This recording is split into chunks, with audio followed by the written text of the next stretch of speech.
Okay, ladies, thank you so much for leading us. Our devotion today comes from Colossians chapter 3, verses 23 through 25. Colossians 3, verses 23 through 25. Now, in the early church, are you aware that many of the Christians, if not the majority of the Christians, were douloi? Are you aware of that? Douloi is a Greek word for slaves. Christianity early on was composed of many slaves, maybe largely of slaves. Now, if that's true, and the church historians tell us that it is, why would so many slaves be Christians? Why would that be?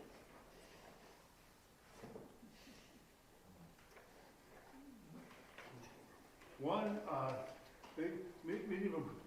many of the Roman soldiers owned slaves, so a lot of Roman soldiers got saved in Jerusalem, especially on the day of Pentecost. A lot of business people got saved, so when they went back home to Rome, they went obviously they served the gospel to the slaves. That's and also the slaves had power. They would walk around healing people, praying for people.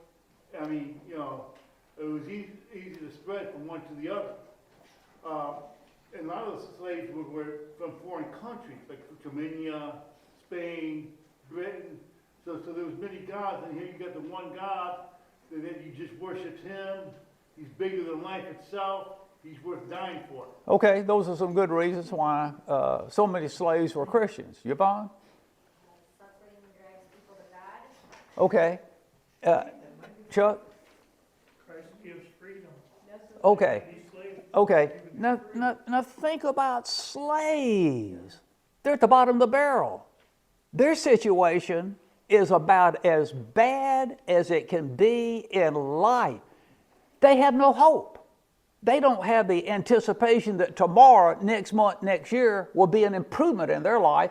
I'm in chains. I'm a slave. I'll always be serving somebody, and I have no rights.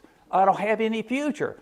And so now here comes the gospel that is full of hope, and it's appealing to them. Here is something at last that we have heard. It's come to us that gives us the anticipation that there can be a bright future for us. So the gospel was very appealing to them. Now, what I want to point out here, the reason I'm saying all that is that we're in Colossians, and what's written here that we're going to look at is addressed primarily, not just to the Colossians church, it is to the whole Colossian church, but it's written specifically to the slaves within the Colossians church. The strongest group of Christians that worked in the cotton fields, the black slaves, they sang hymns. Yeah, that's a good point. That's a good point. Christianity is very popular among slaves in America in the 17th, 18th, 19th centuries. Yeah, the outcasts of India are the ones that come to faith the most. Okay, and why is that? They don't have anything, do they? That's right. Well, see, now that's a good point. And the opposite of it is often, as we know, take a wealthy man who has everything he needs and then some, and everything is going his way in life. He's healthy, his wife and children are healthy, he's got an awesome job, in fact he's the boss, etc. I don't see where I need God. I mean, life's as good for me as it can possibly be. So I think sometimes the more a person has, the less interested he is in the gospel.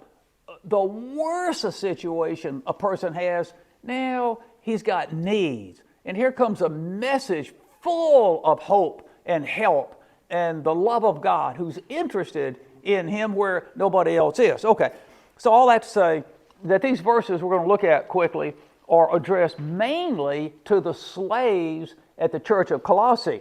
Now look at verse 23. Whatever you may be doing. Now let's stop and ask this question. Tell me, what are slaves doing? Give me a general answer there. Yeah, well, but what kind of work? They are doing the most menial, low down, dirty work, jobs that human beings can do. They're doing the work. I don't want to do it. You don't want to do it. So when Paul says, whatever you guys may be doing, they're doing the most painful work that can be done. But now notice the second line. Now for you and me, we would say, whatever you may be doing, well that for you and me it would be anything and everything that we're doing. But look at the second line. Paul's going to tell these slaves how and what manner, what their attitude should be in doing their menial work. From the soul, from the inside out, enthusiastically or wholeheartedly accomplish it. So here Paul is saying, not only should you be enthusiastic about what you're doing, stop and think about that. Can a slave be enthusiastic and wholehearted about what he's doing? No, I'm not so sure he can be. But Paul's going to give him a motive for it. But notice the word accomplish it. Not only do the work, finish the work. So whatever you may be doing, enthusiastically accomplish it.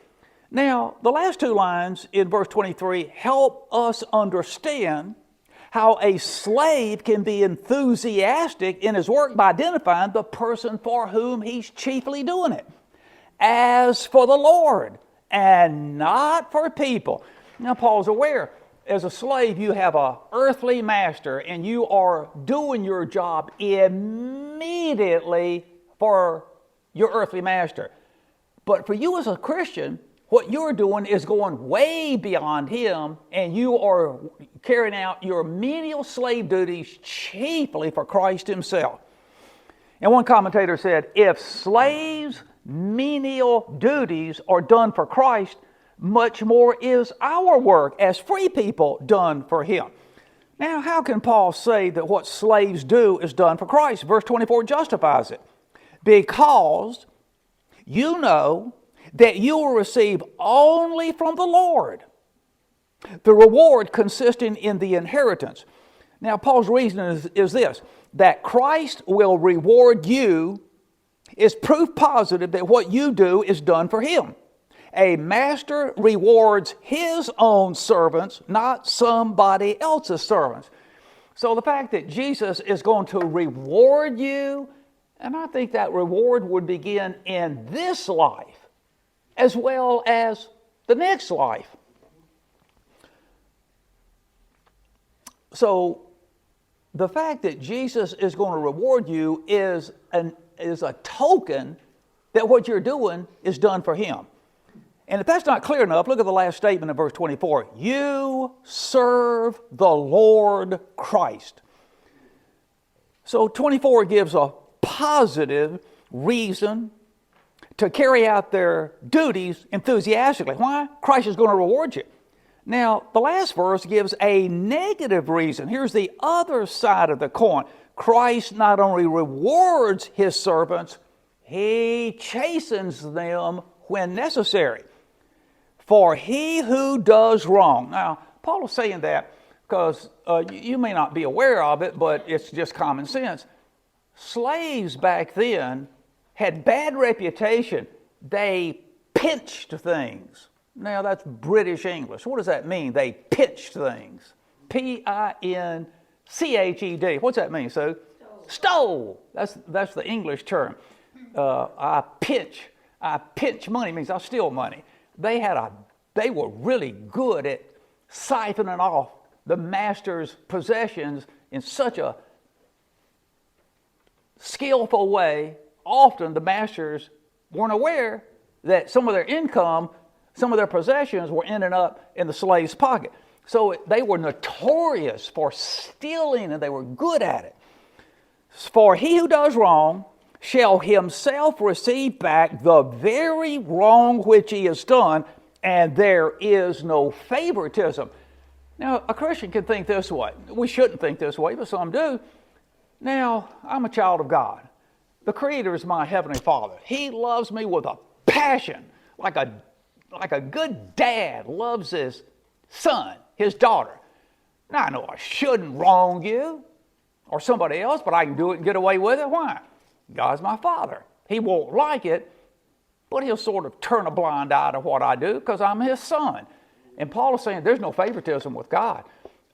So if you do right, Jesus will handsomely reward you beginning in this life and the next life.